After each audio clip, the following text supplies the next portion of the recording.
going on, everybody? Welcome to another Monday Night Raw review. Now, this Monday Night Raw has some significant things. A cash-in attempt, or, whatever.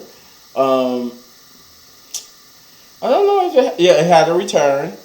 And it has something to do, a title got discontinued. And some war games set up. So, with those points in mind, just keep those in your mind because when I get to them, actually. So, they kick it off with the Bloodline. Basically, the New Day, it was a Bloodline sans Sami Zayn and Roman Reigns and Paul Heyman. They were the only people that wasn't there, but it was everybody but Sami Zayn. Yeah. Sami Zayn, Paul Heyman, Roman Reigns, and they was talking about how they haven't spoken to Sami Zayn since basically Friday. So it was whatever's going on there. But the Bloodline basically talked about how they beat the Brawling Brutes at Crown Jewel. Then they went on to talk about how basically they was going to defeat the New Day for the SmackDown. They were going to defeat the New Day and go on to break the New Day's record as the longest reigning tag team champions. They basically ran them down, but the promo got good when the New Day showed up. And the New Day basically, it got personal. And it got real. That's what made this promo good. It was okay at first, but when they started talking about like the real world stuff, like the New Day mentioning how,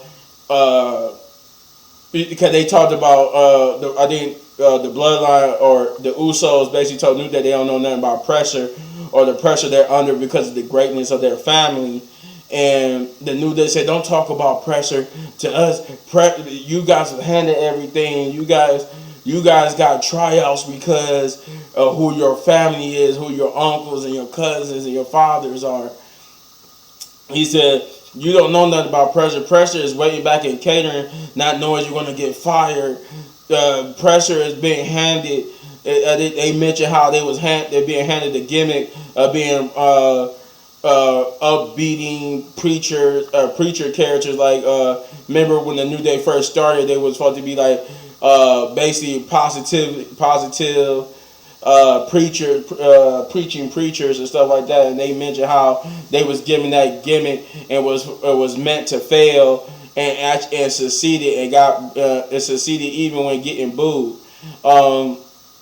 And for those who don't know, that was like Vince McMahon when he gave the New Day when he gave Kofi, Big E, and Xavier Woods that gimmick.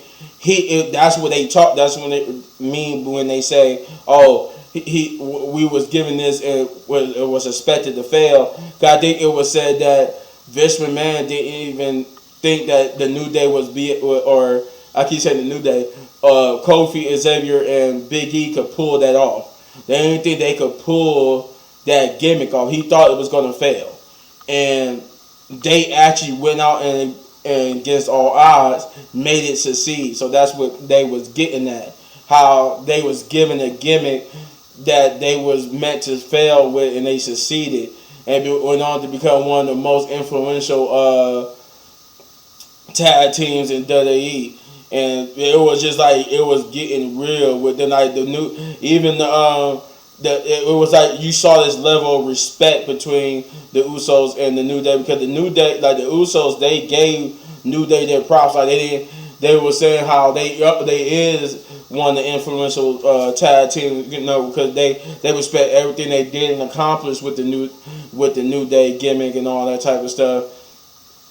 But once again, said that's why y'all the twos and we the ones. But they said, no, you're chasing us because we still hold the record. So you're the twos and we're still we the ones. But then out of nowhere, Matt Riddle interjected some funniness to it and tried to play peacemaker with the bongos. But this will transition to a 6-man. I think Riddle challenged the Bloodline to a 6-man tag, which would be basically the Usos and Solo Sikoa versus the New Day and Matt Riddle. which would be the first match of the night, and that match was, I guess, it was an okay start to the show. Wasn't the greatest, but it was still a good. It went. I can't say it was bad because it went through 2 commercial breaks. It was a good. It had good spots and stuff. It kept your attention, but in the end, due to some shenanigans and and interference, the Bloodline would get the victory over Riddle and the New Day. JBL will come out and cut basically the promo he been coming out and he been coming up and saying speaking about how I forgot what state they was in, but how they was basically lesser and losers compared to the great state of Texas. And he introduced Baron Corbin, who Baron Corbin basically came out and had a match with Cedric Alexander, which would be the second match of the night. And it was pretty much an okay to squash match, if you will. It was pretty much a squash match, but it was good enough to be called okay. But Baron Corbin would get the victory here. There's not much to say about it. But there was like a maybe 5 or 10 minute match. Seth Rollins came out next about the open challenge. Now, from what I hear, they are basically transitioning Seth Rollins to being back to being a babyface, and it shows, I think, because what happened later on, it seemed like they're transitioning Bobby back to being a heel. He's like right now he's like a tweener, but it's just right now he's a tweener / he's just an angry big man wanting revenge. But Cedric, I was about to say Cedric. Seth Rollins will come out and basically talk about being champion in his open challenge match, to which the Judgment Day came out and they surrounded the ring, and Finn Balor got in the ring and told Seth that he owed him one because he cost him gold. I think it was Seth, and what he was referring to was, I think it was Seth Rollins with a like, you know how he do the buckle bomb. I remember he did like the buckle bomb onto the apron, and not the apron, but it was like the barricade. And I think that's how he dislocated his shoulder, and he had to give up the gold. I think that's what happened. Yeah, I'm pretty sure that's what happened. I think that's why that's what happened in his short time as Universal Champion. He has never been able to get back to main event status ever since. But he talked about it, said how he's gonna, since you caused me go, I'm gonna cause you go, and he was getting ready to challenge Seth Rollins, but the OC would come out and basically tell them that despite what happened at the Crown Jewel, the beef between them is not over, and that they mentioned how Seth Rollins just basically took off after that. So this basically became the OC and Judgment Day promo, and this is where we got our return. The OC or AJ Styles, talking on their behalf, would tell Judgment Day that even though they couldn't find a person to deal with their real problem, he said the person found them instead. And off camera, you heard some type of commotion, and when everybody looked, Rhea was on the ground. You saw somebody, a woman standing over her with a hoodie on. The woman takes the hoodie off. It's the returning Mia Yim, or Mrs. Limitless. Bask in my glory. Keith Lee's wife, Mia Yim, she would make her return to WWE. Though it wasn't a surprise return, because it was rumored that she was basically returning, and it was like to the point where it was like basically like a foregone conclusion that she was returning to WWE. They said Chelsea Green is going to be making her return soon. But yeah, Mia Yim would basically beat up Rhea Ripley with a kendo stick. The OC and Judgment Day would get into a brawl with the OC standing tall. when we get the next match, will be Otis versus Elias. Pretty good match, but it was still borderline on a squash match. So yeah, I mean it went for like 5 or 10 minutes, but Otis would end up getting a victory due to some interference from Chad Gable. Bianca Belair, Alexa Bliss, and Asuka would come out next and basically call out the damage control due to like a little thing that happened earlier in the night, and or like in the parking lot or something like before the show started. And basically they would get into a war of words. You know, Dakota Kai would tell Bianca nobody cares about the fact that she was able to beat Bayley because it's only a matter of time before Bayley eventually beats her for that title. And but Bianca said enough is enough. She's had it with them, and that she's basically challenged. Yeah, she challenged them to a match at War Games, or Survivor Series War Games, which we finally have our first, or we have at least most of the competitors for the women's War Games match, which will be for right now is Bianca Belair, Asuka, and Bayley.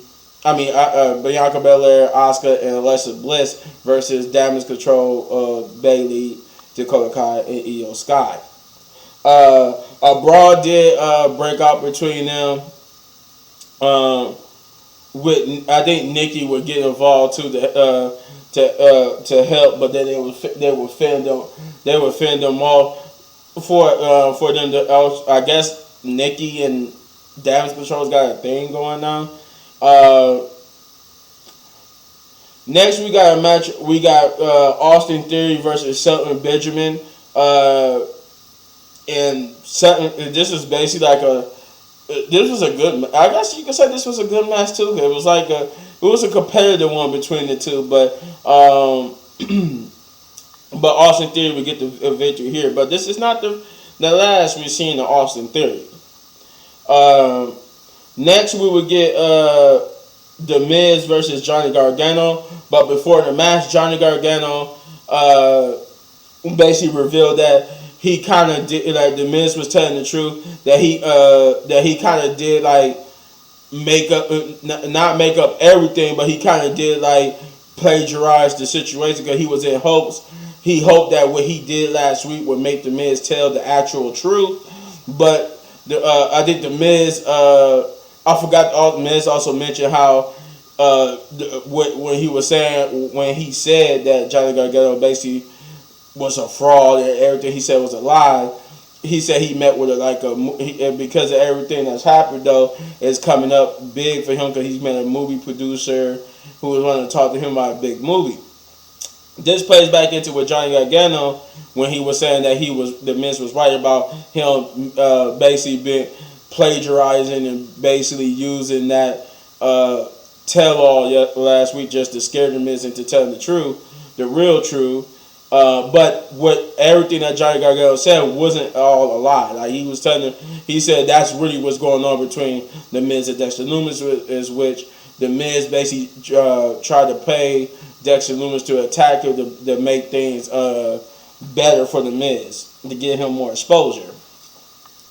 But since The Miz wouldn't tell the truth, Johnny Gargano revealed to The Miz that yes, the movie producer that you met with wasn't really a movie producer. She was basically a private eye detective who was wearing a body cam to make you reveal the truth, which they showed the footage, and basically The Miz revealed to since he thought he was talking to a real producer, he said, he told her off the record that everything that Johnny Gargano said was the truth, that he really did hire Dexter Lumis to stage attacks on him and stuff so that he could raise his profile even more, and basically revealing that Johnny Gargano was right. It was all about money and what The Miz promised Dexter Lumis. And The Miz even admitted that he was paying him then when she asked him why he stopped paying him, because he said basically Dexter Lumis was getting out of control, and basically he couldn't control Dexter Lumis no more, so he stopped paying him, and that's when it just got worse. The Miz was basically a shock, and then the match happens. And the match was a good match between the two, with The Miz pulling out the victory due to some underhanded tactics. But payback came for The Miz when, as he was basically jaw jacking with the camera, telling the camera, I'm The Miz, I'm the best, da da da. John Gargano's a fraud. He didn't see Dexter Lumis coming down the ramp, who hit him with a chair, and then just sat in that chair looking at The Miz as The Miz laid on the ground in agony. To which then the security guards chased Dexter Lumis off. We will get the next match, which is Nikki Cross versus Dana Brooke for the 24/7 championship, with Damage Control at ringside. And basically, with a little bit of distraction from Damage Control, but mostly Nikki Cross beat Dana Brooke to become the new 24/7 champion. Now, here's the catch. Afterwards, in a backstage promo, while Nikki was crazily looking up in the air, also want to mention too, before I forget, I think they gave Nikki Cross back her, like a remixed version of her old theme from when she was in NXT when she first got called to the main roster, because her theme from last week when she first debuted back as Nikki Cross was different from what she had this week. This theme, it sounded like the old theme. But yeah, in the backstage segment, Nikki Cross was like basically just looking up in the air all crazy and stuff. And she dumped, or she was supposed to dump anyway, the 24/7 championship in a garbage can, but she missed it. Basically not wanting to break character or anything. They just left it on the floor. But later it was revealed basically that on WWE.com they moved the 24/7 championship from active to archive. Basically, they discontinued the 24/7 championship, which I am all for, because that championship was stupid. It was boring. Except for some short and some it was a little bit of glimmer of greatness in it. Mostly due to R-Truth and winning the championship like 400 times, but yeah, they finally discontinued that trash championship. But moving on to the main event now, which was the Seth Rollins Open Challenge match, which he basically, this is why I said we haven't seen the last Austin Theory. He came out once again.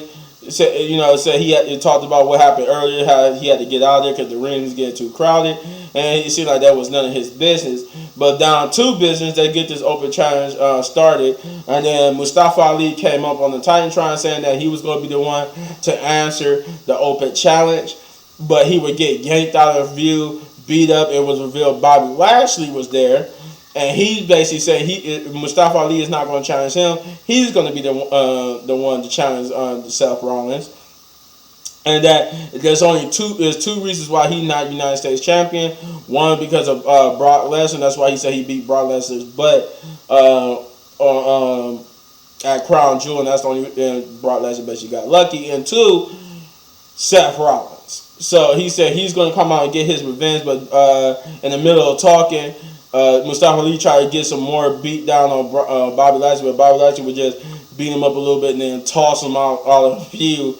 And that was the end of Mustafa Ali. And basically, he said, as I was saying, I'm going to be the one to challenge you. Then he came out, did his whole entrance, and basically as they was introducing and getting ready for the match, Bobby Lashley would beat down Seth Rollins, put him through a table, basically beat him up to the point where he actually didn't cut some flesh off his own man pecs, and you could see the white meat. I was like, ooh.